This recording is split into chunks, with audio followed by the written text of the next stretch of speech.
સુપ્રભાત. વિદ્યાર્થીના જીવન વિકાસમાં પ્રવાસ પર્યટનનું પણ ખૂબ જ મહત્ત્વ છે. પ્રવાસ દરમિયાન વિદ્યાર્થીને એક નવું વાતાવરણ મળે છે, અવનવી બાબતો તેને પ્રત્યક્ષ જોવા મળે છે, જાણવાની સમજવાની તક મળે છે.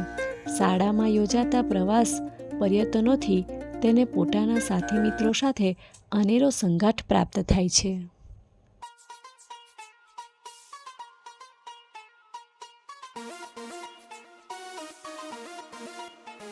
અમે સૌ અમદાવાદ આવી પહોંચ્યા.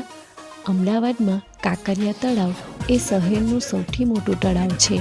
વર્ષના 12 મહિના લોકો સાંજના સમયથી મોડે રાત્રે સુધી અહીં ફરવા જાય છે. કાંકરિયા તળાવની મધ્યમાં એક બાગ આવેલો છે, જેનું નામ નગીનાવાડી છે. તળાવના પ્રાંગણમાં અંબુભાઈ પુરાણી વ્યાયામશાળા, માછલીઘર, પ્રાણી સંગ્રહાલય, બાલવાટિકા આવેલા છે. કમલા નહેરુ પ્રાણી સંગ્રહાલયમાં વાઘ, સિંહ, અજગર, હાથી, સાપ, વાંદરા, વિવિધ પક્ષીઓ, મોર, ઈમુ, હરણો, ચિકારાનો સમાવેશ થાય છે. પ્રાણી સંગ્રહાલયના પ્રણેતા રૂબેન ડેવિડને આ પ્રાણી સંગ્રહાલય માટે પદ્મશ્રી એનાયત કરવામાં આવ્યો હતો. બાલવાટિકામાં અરીસાઘર, બોટ હાઉસ, પ્લે હાઉસ આવેલા છે.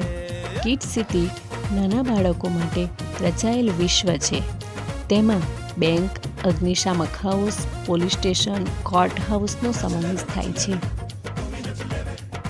વિદ્યાર્થીઓ આ પ્રાણી સંગ્રહાલયમાં બધા પ્રાણીઓ, પક્ષીઓને જોઈને ખૂબ ખુશ થતા હતા અને તેમની અંદર અનેરો આનંદ છવાયો હતો.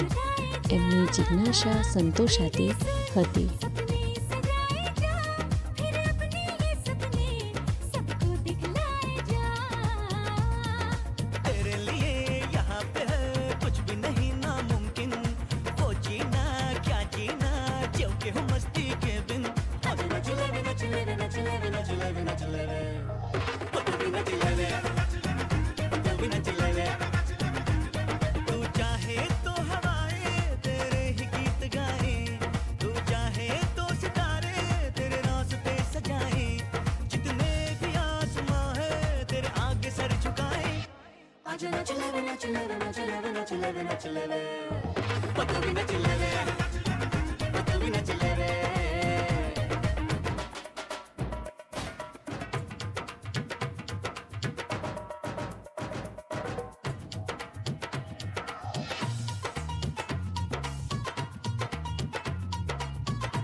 डरना क्यों, जैसी भी हलचल है, मुश्किल कोई भी हो, कोई उसका हल है. जीना यूं जैसे जो ये पल है, ये तेरे जीवन का सबसे અટલ એક્સપ્રેસ નામની ટ્રેન, જેનું નામ ભારતના પૂર્વ વડાપ્રધાન અટલ બિહારી વાજપેયીના નામ પરથી રાખવામાં આવ્યું હતું. બાળકો આ ટ્રેનમાં બેસીને મોજ મસ્તી કરી રહ્યા હતા અને આખા કાંકરિયા તળાવનું ભ્રમણ કરીને ખૂબ મસ્તી અને મજા માણી હતી.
अगर चाहे तो धूप में बारिश हो, फूल खिल जाए जो तेरी फरमाइश हो आजा नच ले वे नच ले वे नच ले वे नच ले वे नच ले वे ओ तू भी नच ले वे ओ तू भी नच ले वे तू चाहे तो हवाएं तेरे ही गीत गाएं तू चाहे तो सितारे तेरे रास्ते सजाएं